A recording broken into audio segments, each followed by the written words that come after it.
You guys are seriously not going to believe what happens in this chapter, and I've still got mixed feelings about it because it's just that insane. But basically, following on from the latest chapter, where we saw a familiar looking face risen from the ashes, we learn in this chapter that Gojo is actually back. But it's not exactly what it seems, as you'll find out when we get into it. I can vouch that hardly anyone predicted this. Even though there were a few good theories, they didn't come close to the actual revelation, which just continues to prove that JJK is undoubtedly the most unpredictable writer. This is just such a mind-blowing, crazy plot twist. I'll need you to definitely tell me your opinions in the comments below. But without further ado, let's get into the new chapter of Jujutsu Kaisen. It starts off with Yuji, whose fist is still plunged into Sukuna's chest, and just like that, he decides to crush the King of Curse's heart here and now, which actually means that Yuji has come to the conclusion that saving Megumi is not an option anymore, and he just needs to end Sukuna's life. I mean, to be fair to him, he did not politely first, but Megumi declined, and now Yuji has no more options. He's also reminded of what happened to Choso, and with a final scream, he gets ready to crush Sukuna's heart. But before that happens, both Yuji and Sukuna suddenly hear the words domain expansion, and as Sukuna turns to look, he spots the figure from the last chapter emerging from the smoke. Sukuna thinks to himself, impossible, but then we see the impossible. A full look at the figure, and it's not a mirage, it's not a vision or spirit, it's very real. It's Gojo standing there with his eyes closed. But the reveal doesn't stop there, because directly in the next panel, Gojo opens his eyes, but hold up, wait a minute, something ain't right. We see Kenjaku's stitches on Gojo's forehead. Wait.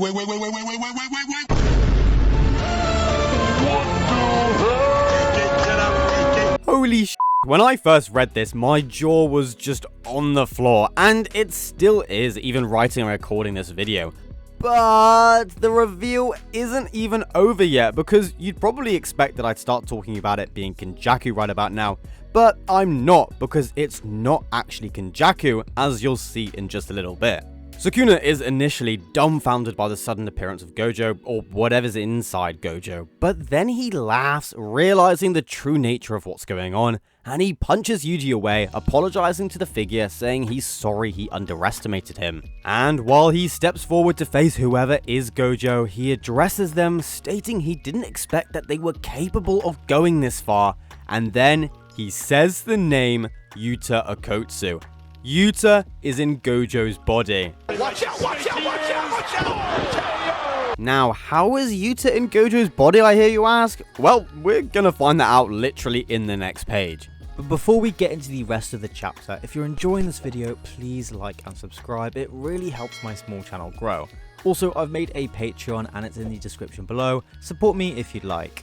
Now, the chapter moves to a flashback where Maki is fervently responding no to someone. Hikari, who's also there, does the same, but mentions on one condition, that if they're all wiped out and there's no option, then to do it. Then Panda is the one to finally explain what the hell is going on. And so basically, if Gojo dies, then Rika would eat Kenjaku to gain his body hopping ability, which would then let Yuta take over Gojo's body.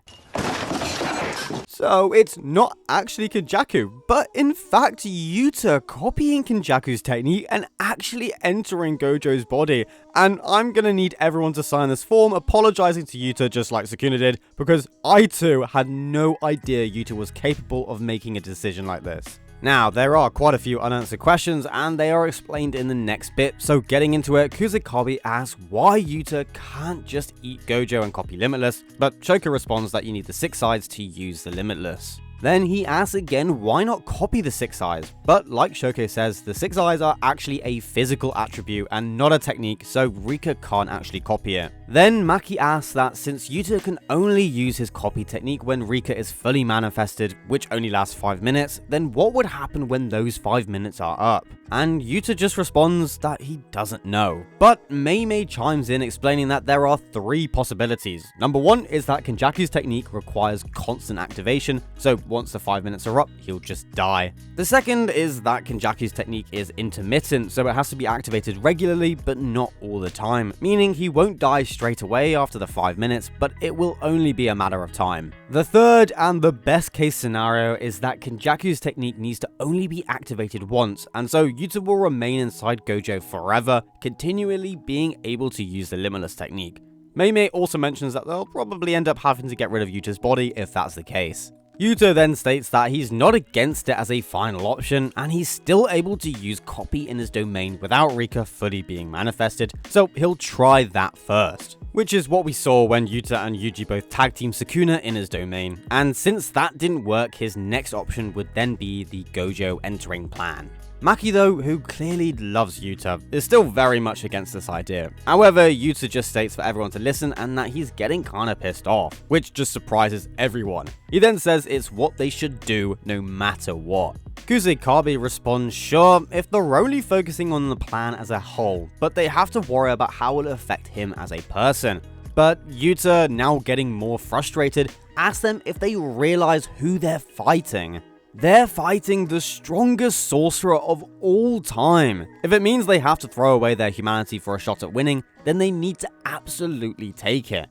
He asks them again if becoming that kind of monster scares them. Maki's still against it, tells Yuta that he's extremely important to everyone here. But this just makes Yuta really mad, and he shouts asking what about Gojo? Is he not important to them?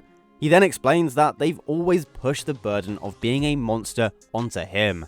Yuta angrily states that if Gojo dies, then one of them will have to take his spot, and if no one else wants to step up, then he will. Which confirms that no one other than Yuta sees Gojo as more than an unobtainable weapon. I mean, Yuji would also definitely side with Yuta here, but he's not present because they're trying to keep him from subconsciously leaking information to Sukuna.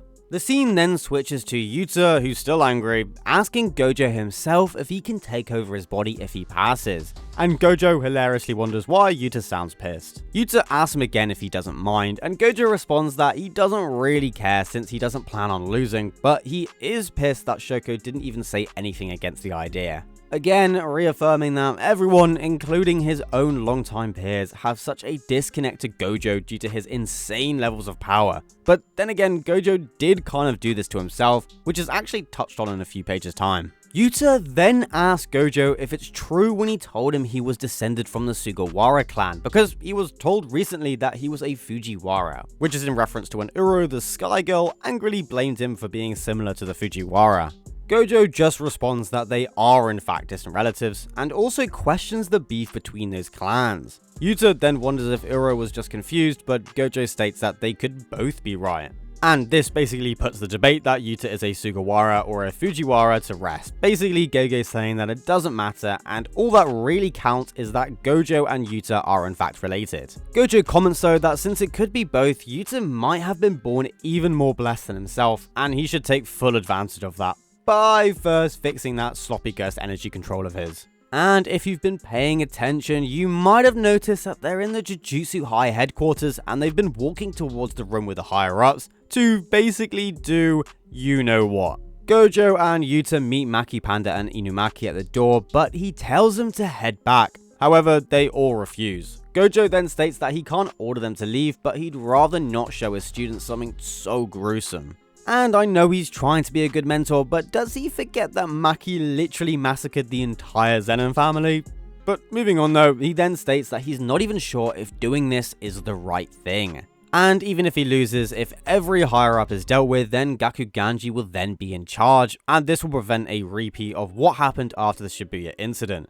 Gojo then opens the door and turns to tell everyone again to get out of here, but they fervently deny going, which makes Gojo pout. Yuta then pleads with Gojo not to bear the burden of being a monster alone anymore, but Gojo doesn't say anything, and instead turns to go into the higher-ups room, thinking to himself that nothing can be done about that. And he's reminded of his breakup with Geto, which just shows that since this moment, he's been unfortunately taking all of the responsibility on himself, which leads him to be partly responsible for his own isolation, and that's just a painfully sad motivation for one of the best characters. The scene though then switches again to where we see Rin Amai, one of the Culling Game players, show off his technique, which involves creating a sugary caramel. He then states he's basically amplifying the sugar within his own body and manifesting that in the real world, although his blood sugar does drop afterwards, and hilariously Yuji even tastes it. Shoko then asks Rin if he can transfer the sugar to other people, and he doesn't see why not, which straight away makes Shoko add him to the medical team where he'd be administering sugar that's burnt up during technique activation into people's brains. Rin seems happy at first, but as the timeline of the flashback moves forward, he grimaces at the sight of Yuta's sliced up body on the operating table after his fight with Sukuna. Nita states that she's managed to stop the wounds getting worse, but since he's been split in two like Gojo, her powers and reverse curse technique isn't enough to save him. Yuta groans that he's being kept conscious thanks to Rika, but is now also reaching his limit. And Shoko then sternly says that she's going to do it, and it's their only option. Then goes on to explain that she's already finished sewing up Gojo, so once they swap, Yuta will have to full throttle with a reverse curse technique to finish the treatment, and he'll also be backed up with Rin's sugar. Yuta then apologizes to Rika for swapping the wedding ring to the other hand and begins to activate his technique, but the scene then switches back to the present day as both Yuta in Gojo's body and Sukuna activate both of their domains, also with the exact same hand signs as well. The narrator asks the audience how one can counter Sukuna's open barrier, but then reveals that Gojo had already come up with a solution. And because Kenjaku's technique also allows him to see the memories of the body he's inhabiting, Yuta can now see Gojo's memories. And this confirms that within Gojo's memories, he holds the key to countering Sukuna's domain. So potentially in the next chapter, we'll see Yuta utilize this information and could land a heavy blow to Sukuna. Whether he'll finish him off is entirely a different story. The last panel of the chapter, however, is absolutely incredible. The art just goes so hard. Sukuna and Yuta, now in Gojo, open up their domains which immediately clash. Gojo's unlimited void and Sukuna's grotesque malevolent shrine. But the chapter ends there, and it's now time for everyone to pick up their jaw from the floor and tell me what you thought in the comments. I have heard tons of people praise this chapter and tons of people complain about it. It seems to be the most divisive chapter yet, but for me, I absolutely loved it. The whole conversation was meant to show that Yuta is one of the only sorcerers who saw Gojo as a person and someone who is capable of losing.